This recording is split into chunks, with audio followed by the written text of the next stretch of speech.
This message may never have left the city where it was written. Enemy forces had landed only a few miles from Ugarit, and its king was begging for soldiers and chariots. Soon, the city would burn. Farther west, palaces would collapse. To the north, an empire would disappear. And in Egypt, archers would fight enemy ships inside the Nile Delta. For centuries, the attackers seemed like the obvious answer. Invaders came from the sea and destroyed the Bronze Age world. But the tablets buried beneath Ugarit tell a different story. Before the enemy arrived, kings were already begging for grain. Trade routes were failing. Great powers were facing several emergencies at once. So why did the Bronze Age world collapse? The answer begins inside the house where this message was found. The house belonged to a merchant named Urtanu.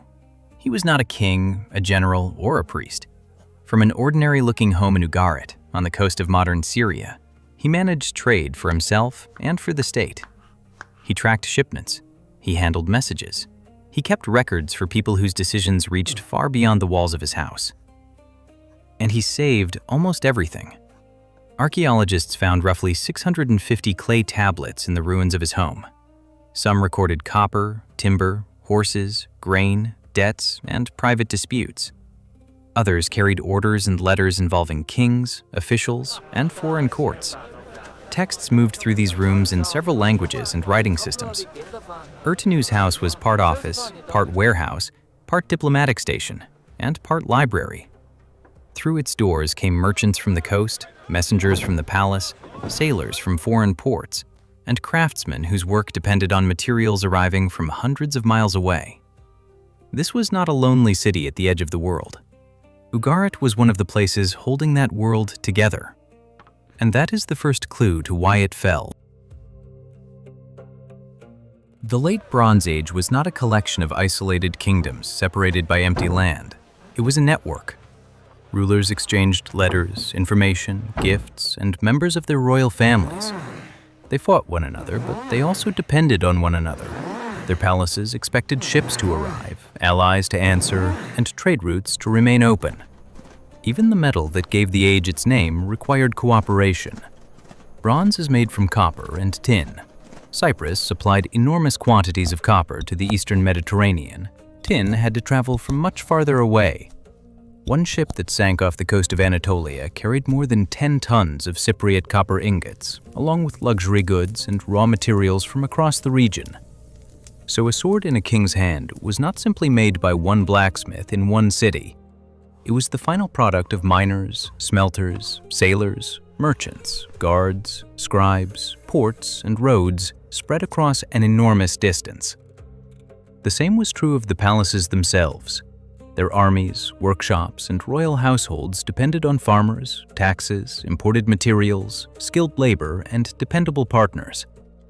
That system created extraordinary wealth, but it also meant that no great kingdom made everything it needed. For centuries, a shortage in one place could be answered by a shipment from another. Then the requests arriving at Urtanu's house began to change. At first, the tablets record business. Goods arriving, goods leaving, kings asking for horses, timber, copper, and favors. But near the end of Ugarit's history, the tone changes. One word begins appearing again and again. Hunger. A Hittite official begs for what remains of a grain shipment. The king of Ugarit writes to Egypt that hunger is severe in his land and asks for grain to save his people. Before Ugarit asked for soldiers, it asked for bread. That changes the order of the story. The enemy ships did not arrive at a healthy city in a stable world. They arrived after food shortages and desperate requests. The kingdoms expected to rescue one another were already asking one another to be rescued. The system had always depended on help moving across borders, but now each request was reaching another palace with problems of its own. The shelves in Urtanu's house still held records of wealth. The newest tablets were beginning to record scarcity. And north of Ugarit, the trees preserved evidence of a crisis the kings could not command away. In central Anatolia, where the Hittite Empire had ruled for centuries, ancient juniper wood preserves a record of rainfall. The tree rings reveal an unusually severe, continuous dry period around 1198 to 1196 BCE. 3 years may not sound long, but 3 failed or badly reduced harvests in a row can defeat systems designed to survive one. The Hittites were not fragile beginners. Their empire had endured political conflict, military threats, and difficult environmental conditions for generations. They collected taxes, stored food, controlled wide territories, and maintained alliances across the region. But resilience has a limit. Less rain means less grain.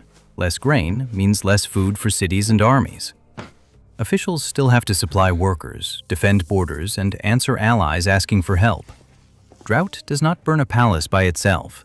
It does not command an invasion fleet or overthrow a king. What it can do is make every other problem harder. Around the same broad period, the Hittite central state disappeared.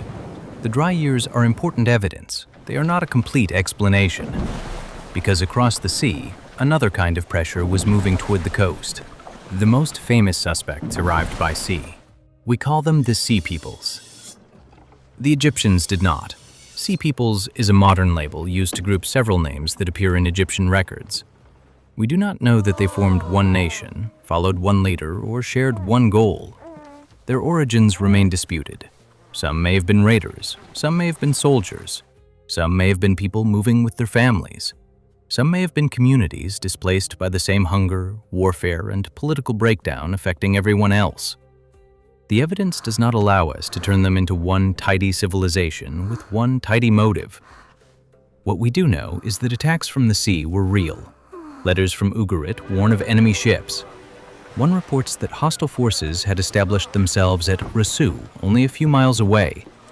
These were not imaginary villains invented centuries later. They were part of the crisis. But calling them the cause creates another problem. The hunger came first. The dry years came first. And by the time enemy forces reached Ugarit, the city was already depending on allies who were struggling to protect themselves. The attackers may have delivered the final blow in some places. They did not create every weakness they found.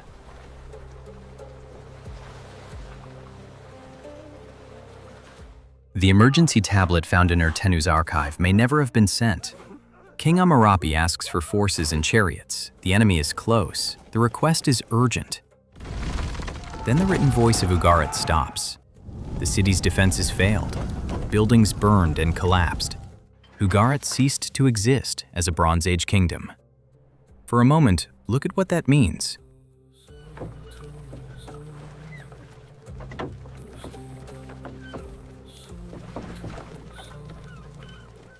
The harbor that had received goods from across the known world went quiet. The scribes who worked in several languages disappeared from their offices. The palace that issued orders no longer had anyone to obey them. A city that had survived by connecting great powers could not find one power able to save it. The destruction buried Ertenu's archive, and the records of his vanished world survived. But Ugarit was not the entire Bronze Age. To the west, the Mycenaean palace states came to an end. To the north, the Hittite imperial system disappeared. Across parts of Cyprus and the Levant, cities were destroyed, abandoned, or transformed. To the south stood the great power that refused to fall: Egypt. At the Temple of Medinet Habu, Ramses III left enormous inscriptions and battle reliefs showing Egypt fighting enemies on land and in the Nile Delta. This is Egypt's version of the story, carved onto the king's own monument. It shows the pharaoh as the perfect defender, crushing chaos and restoring order. It is evidence. But it is also royal propaganda. The reliefs show Egyptian archers firing from the riverbanks while enemy ships are trapped and attacked on the water. The scenes are crowded, violent, and carefully designed to make Ramses appear in complete control. Egypt survived. That matters. It proves the crisis was not an unstoppable wall destroying every state in the same way. But survival was not the same as restoring the old world. The Hittite rival was gone. Ugarit was gone. The diplomatic and commercial network surrounding Egypt had changed. The famous date, 1177 BCE, comes from one of Ramses' battles. It is useful as a symbol. It is not the single year when the whole Bronze Age world collapsed. The later Egypt of strained resources, unpaid workers, and robbed royal graves did not appear overnight because of one battle, but it belonged to the generations after the international system supporting Egypt's empire had been violently transformed.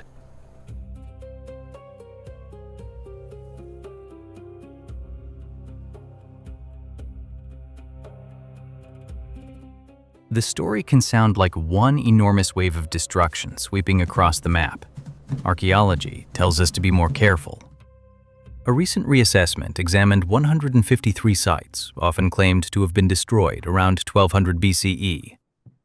94 of them, about 61%, were not secure examples of one destruction wave. Some had been destroyed at a different time. Some may have been abandoned rather than burned. In other cases, later writers repeated claims that the original excavation reports did not support. That does not mean the Bronze Age collapse was invented. The Mycenaean palace states ended. The Hittite state ended. Ugarit ended. Real cities burned, real institutions disappeared, and real populations experienced violent change. But there was no single night when the whole eastern Mediterranean caught fire. There was no perfectly synchronized line of destruction. Different places failed in different ways and at different times. The collapse was real. The simple version of it was not. And that is why every answer naming one culprit eventually fails.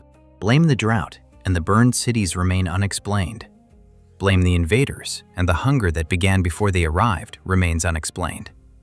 Blame earthquakes, and most of the map no longer fits. Internal rebellions and political conflict may have weakened some states, but the evidence differs from one kingdom to another. Migration occurred, but new pottery, weapons, or customs do not automatically tell us who moved, why they moved, or whether they arrived as invaders, refugees, traders, or some combination of all three. Every suspect explains part of the collapse. None explains the whole thing. The search for one murderer is the wrong kind of mystery. These kingdoms had survived droughts before. They had survived wars, dynastic struggles, and attacks before. The question is not why one disaster happened. The question is why the system could no longer recover from the next one. The Bronze Age world did not die from one wound. It lost the ability to survive another. A modern network study modeled the trade and political connections linking the late Bronze Age states. The result was revealing. The network was not so fragile that losing one kingdom would automatically destroy all the others. A single failure was usually not enough, but certain failures occurring together could spread through the network and create a cascade. That is the pattern the historical evidence suggests. Drought reduces harvests, therefore states request grain from their neighbors. But those neighbors are under pressure too, therefore supplies move away from places that need reserves of their own. War and raiding interrupt shipping, therefore imported food, metal, wealth, and messages arrive late, or not at all. Palaces collect less tax and tribute, therefore they struggle to feed armies, support specialized workers, and maintain authority. People move. Local rivals challenge the center. Trade becomes more dangerous. Officials solve one emergency by creating another somewhere else. The system had made every kingdom stronger when the connections worked. When enough connections failed, the same system transmitted weakness. Think of it less like a row of dominoes and more like a piece of fabric. One broken thread does not destroy it. The cloth shifts. The neighboring threads take more strain. The seam can still hold. But break enough threads beside one another, and the seam opens. That is the best answer the evidence gives us. Not one invader, not one drought, not one disastrous year. Several crises, striking a tightly connected system faster than its states could adapt. That is what collapse means here. It does not mean every person died. It does not mean culture vanished. And it does not mean the Eastern Mediterranean became empty. Some cities endured. Some communities adapted. People rebuilt, changed trade routes, moved into new settlements, and created new political systems. The centuries after 1200 BCE were a period of transformation as much as destruction. What collapsed most clearly were the large palace states and the international system connecting them. Ugarit never returned as a Bronze Age kingdom, but its people left behind the records of the world they had built. Urtenu's archive begins with business, copper, timber, horses, ships, royal favors. Then comes hunger. Then enemy forces. Then silence. The final letter may never have traveled the few miles between Ugarit and the enemy, but it traveled more than 3,000 years to us. So why did the Bronze Age world collapse? Because drought, hunger, warfare, migration, political instability, and broken trade did not arrive as separate disasters. They overlapped, and every kingdom that reached for help found that its neighbors were already facing emergencies of their own. History remembers the invaders because they were easy to carve onto a temple wall. The tablets remember everything that happened before the battle. The missing grain, the delayed shipments, the unanswered requests, and a system quietly losing the ability to save itself. The Bronze Age world did not collapse in 1 year. It came apart, one connection at a time.